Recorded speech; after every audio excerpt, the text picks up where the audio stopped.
Hello guys and welcome to coach.sobism। आज हम हमारे पाव फंक्शन को यूज किए बिना ये एक्सपोनेंशियल निकाल के दिखाएंगे आपको, और ये प्रोग्राम मैं पूरा आपको समझाऊंगा।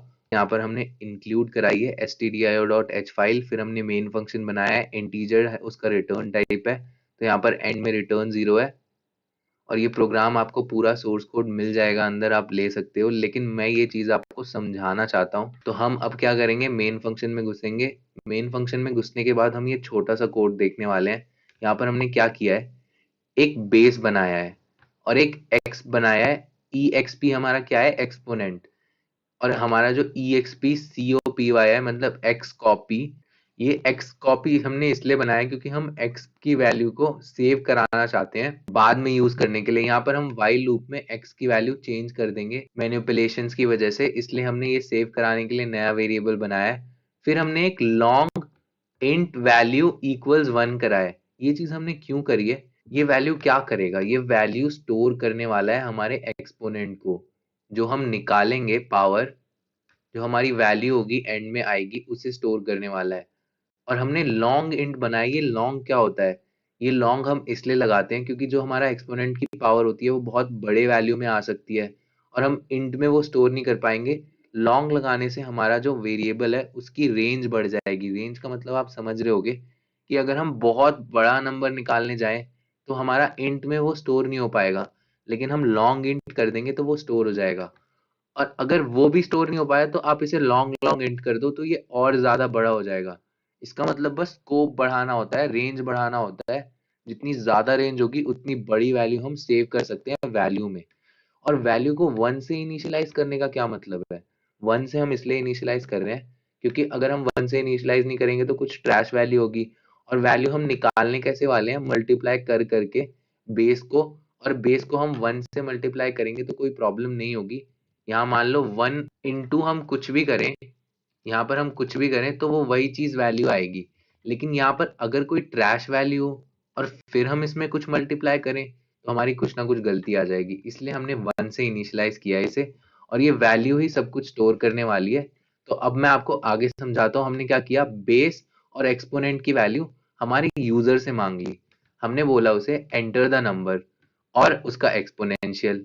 तो हम क्या करेंगे, हम नंबर दे देंगे बेस में और एक्स में दे देंगे हम एक्सपोनेंशियल। और हमने स्कैन एफ और ये सब यूज किया है, देख लो आप। यहाँ पर डबल हमें यूज क्यों नहीं करना पड़ा, क्योंकि हमें इंटीजर चाहिए और हम इंट में दे देंगे तो भी चलेगा। यहाँ पर हम डबल भी यूज करते, और अगर हमें पॉइंट्स में हमारे जो वेरिएबल चाहिए थे, मतलब हमें पॉइंट्स में आंसर चाहिए होते, तो हम डबल भी यूज कर सकते हैं या फ्लोट यूज कर सकते हैं। लेकिन हम यहाँ पर नॉर्मली यहाँ पे इंट का बना रहे हैं, और मैं आपको दिखा रहा हूँ कैसे होगा। और लॉन्ग लॉन्ग का मतलब आप समझ ही गए होगे। यहाँ पर ये चीज हो गई। और हमने x कॉपी क्यों बनाई थी, ये आपको बताया था कि हम x की वैल्यू यहाँ पर असाइन करा देंगे, और x कॉपी को हम कभी भी यूज करके जो हमारे एक्सपोनेंशियल की वैल्यू थी वो निकाल सकते हैं। फिर हमारा ये while लूप देखो, बहुत छोटा सा प्रोग्राम है, बहुत छोटा सा लॉजिक है, और बहुत प्यारा इम्प्लीमेंटेशन है इसका। यहाँ पर हमने किया क्या है, while लूप में हमने बोला है कि जब तक एक्सपोनेंशियल की वैल्यू 0 ना हो जाए, जब तक आप क्या करते रहो, वैल्यू में मल्टीप्लाई करते रहो बेस को। इसका मतलब आपको और अच्छे से समझाता हूँ, वैल्यू को कर दो वैल्यू इनटू बेस। ठीक है, ये ऐसे होगा ये प्रोग्राम। इन दोनों का मतलब सेम ही है। आप क्या करोगे, वैल्यू में मल्टीप्लाई करते जाओगे बेस को। कितनी बार, जितनी बार ये लूप रन होगा। और ये लूप रन कैसे हो रहा है, एक्स को हम माइनस माइनस कर रहे हैं। जितनी बार हम मल्टीप्लाई कर रहे हैं हम एक्स को एक डिक्रीमेंट कराते जा रहे हैं। मान लो एक्स की वैल्यू यहाँ पर 7 थी, ठीक है, तो ये लूप 7 बार चलेगा। तो एक्स 7 था और ये माइनस हुआ तो ये 6 हो गया, फिर ये कंडीशन देखेगा 0 नहीं है, फिर ये फिर से चलेगा। फिर ये वैसे ही कंडीशंस देखता रहेगा जब तक एक्स की वैल्यू यहाँ 7 से घट के 0 ना हो जाए, जब तक ये लूप चलेगा।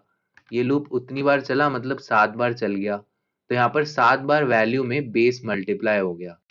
ये ऐसे ही होता है। मान लो हमने दे दिया बेस की वैल्यू 2 दे दी, और हमने एक्स की वैल्यू 3 दे दी, तो होगा कैसे, फर्स्ट बार में वैल्यू की वैल्यू क्या होगी, 1, क्योंकि हमने इनिशियली 1 से सेव किया था, इनटू हम बेस करेंगे। बेस हमारा क्या है, 2 है, ठीक है। ये एक बार चला और x की वैल्यू हमारी 3 से 2 हो गई, ठीक है, 2 हो गई और ये बाहर आया। और इसने कंडीशन देखी, लेकिन ये फिर अंदर घुस गया क्योंकि x2 है, अभी 0 नहीं हुआ है। तो यहाँ फिर से वैल्यू मल्टीप्लाई होगी, यहाँ पर फिर से हम यहाँ पर इसमें बेस मल्टीप्लाई कर देंगे। बेस हमारा 2 है, हम इसे फिर से मल्टीप्लाई कर देंगे। फिर हमारा x आ गया, x को हमने कम किया। अब यहाँ पर x की वैल्यू कितनी हो गई है?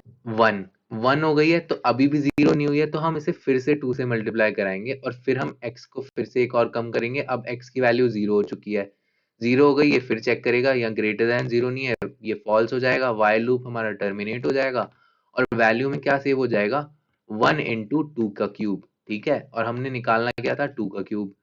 तो ये चीजें ऐसे होती है। आई होप आपको समझ आ रहा हो, और ये हर वैल्यू के लिए ऐसे ही रन होगा।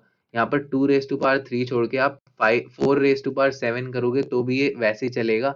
7 बार ये 4 को मल्टीप्लाई कर देगा और उसे 1 से मल्टीप्लाई कर देगा, तो यहाँ पर हमारे वैल्यू में वो चीज सेव हो जाएगी। अब क्या हुआ है, x की वैल्यू तो हमने चेंज कर दी है, तो यहाँ पर हमें यहाँ पर x की वैल्यू चाहिए भी, क्योंकि हम प्रिंट कराएंगे ना percentage D exponent percentage D equals L D. L D हमने इसलिए रख रखा है क्योंकि यहाँ लॉन्ग यूज किया था, लेकिन हमने तो यहाँ पर लॉन्ग लॉन्ग कर दिया था ना, तो यहाँ पर हमें इसे 2 बार एल लिखना होगा, नहीं तो ये कोई ना कोई गलती कर देगा।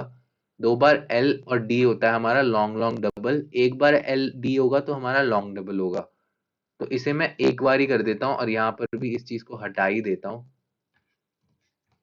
और अब हमारा प्रोग्राम हम रन कराएंगे। यहाँ पर क्या होगा, परसेंटेज डी की जगह बेस होगा, बेस में हम फिर यहाँ पर एक्सपोनेंट क्या देंगे? कॉपी, क्योंकि एक्सपोनेंट कॉपी में हमने एक्सपोनेंट की वैल्यू सेव करी थी। और उसके बाद हमारा एल डी में हमारा वैल्यू डल जाएगा और यहाँ पर ये प्रिंट हो जाएगा।